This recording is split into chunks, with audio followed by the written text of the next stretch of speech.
First Minister Nicola Sturgeon has defended her government's record on the NHS after being pressed on the issue by MSPs across the parties. During First Minister's questions on Thursday, she was asked about issues including closed hospital wards and funding for health boards. Scottish Labour leader Richard Leonard asked Ms Sturgeon why the children's ward at St John's Hospital in Livingston has not yet been opened on a 24/7 basis. Highlighting a commitment made by Health Secretary Jeane Freeman earlier this year that the ward would be open at all times by October this year, Mr Leonard said it currently remains closed 3 nights a week. Ms Sturgeon said, "It will be open 24/7 as soon as it is clinically safe for children for it to be so, when the recruitment levels, which have been difficult, reach a level where that ward can be open." Now I'm assuming, Richard Leonard may want to correct me if I'm wrong, but I am assuming he's not arguing that that ward should be opened when it is not clinically safe for children. The Labour leader responded, "But you knew about these problems 7 years ago. Surely by now you should have ensured that this hospital is safe and it is reasonable to have it functioning for children again."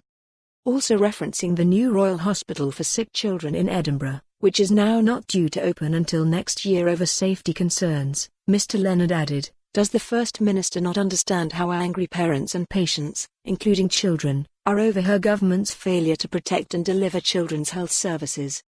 Isn't it clear that the SNP cannot be trusted with the NHS?"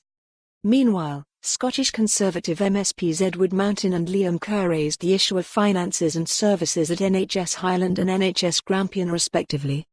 In response to Mr Kerr, Ms Sturgeon said, "We are increasing health budgets for health boards across the country.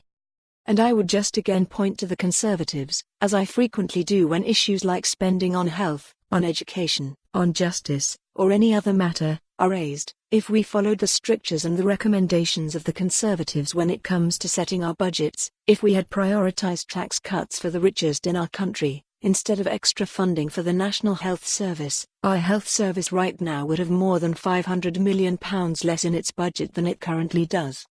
Scottish Liberal Democrat leader Willie Rennie asked the First Minister about NHS Highland, where he claimed patients have been told to seek treatment elsewhere because Rigmore Hospital is nearly full up.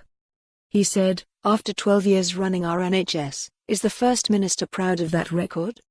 At Willie_Rennie, "People rely on the NHS and they are being let down by this government. Thousands people are stuck in hospital." For more on this story, visit the news article link.